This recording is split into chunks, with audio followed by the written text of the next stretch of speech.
อ้เจ็บลูกมือด้วยตา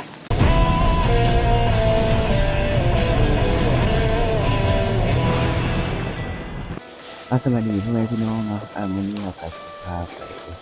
เอาเพิ่งเนาะเพราะว่าพ่อเพิ่นว่าเพิ่นเห็นเพิ่ง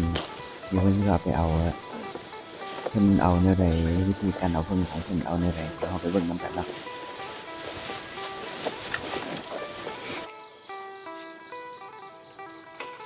นี่แม่นทางเพิ่งก็ใหญ่เติบเนาะเพื่อนเอาไปเอาเพื่อนอีกตอนนี้แม่นเราจะได้จูดลมควันเนาะเพื่อให้แม่เพิ่งบินออกเพื่อเขาจะได้ขึ้นไปปาดเอาแบบง่ายๆซั้นซะ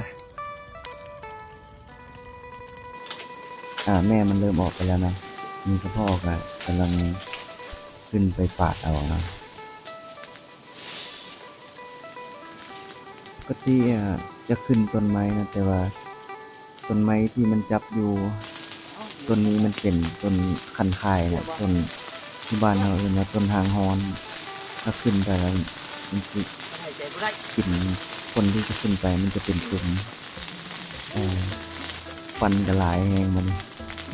คนว่าเริ่มสิบ่ไหวแล้วเตรียมลงแล้วนะเขาก็นั่งถ่ายอยู่ลุม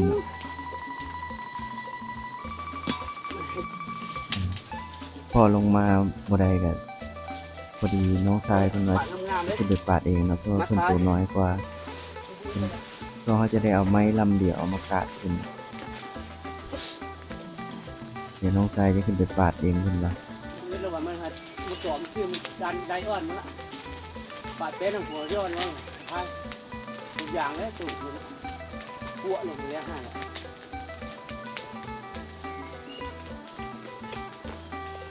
เอาปลาปลาเช่นที่เป็นน้องเอ็ดติดตื่นเพิ่งยามนี้มันก็เป็นเด้อเนาะเราเคยได้ยินแต่เพิ่งมันเพิ่งเดือน5เพิ่งเดือน5ปกติยามนี้มันก็เป็นด้วยกันเนาะแต่ว่าน้ำหัวมันจะบ่หลายแต่ว่าด่างมันนี่เป็นหลายแน่นอนเลยเนาะตามที่เราเบิ่งนี่ด่างมันมีตัวอ่อนหลายถ้าว่าเอาไปขายคือสิได้หลายเติบตามเบิ่งเนาะมันสินะ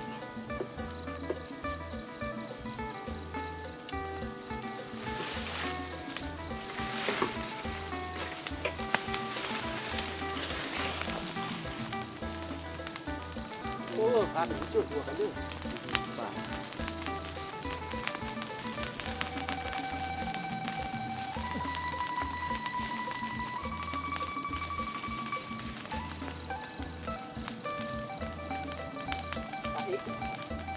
ไปปั่นขึ้นแล้วก็ยานนี่จ้ะเฮ้ยเจอแล้วไปปั่นเอาโอ้แต่อยู่ภาษา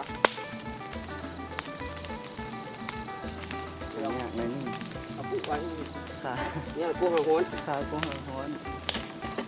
ขึ้นมากุ้งไม้ก็ขึ้นมาได้กุ้งไม้ทำทราย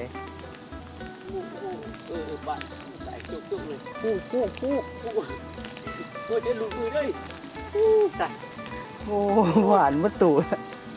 หวานมะตูเลยจังเหลือหน่อยนึงระยะมัน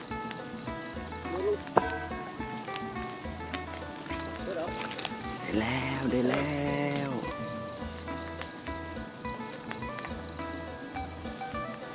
หวานวัตถุนี่เนี่ย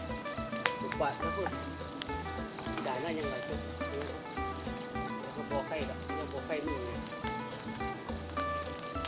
คือเราคงไม่คิดห้าเป็นเจ็ดที่ปล่อยลูก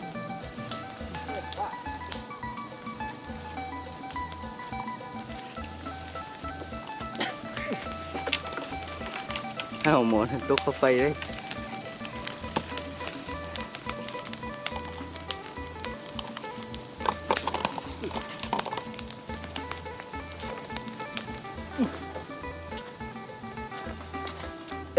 ได้หลายอยู่ดอกตุกน้อยนึงด่างมันโอ้พอดีเลยว่าด่างพอดีแซ่บปิ้งดีขนาดโอ้ครับไป เมื่อบัดนี้ ในผาดผึ่ง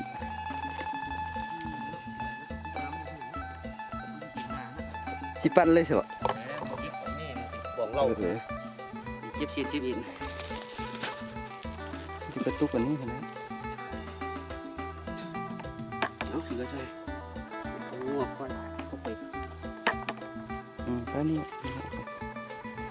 อ่ะระยะแล้วเราก็สิมาเกี่ยวเข้าต่อไปมาแล้วที่ไปลืมเครื่องที่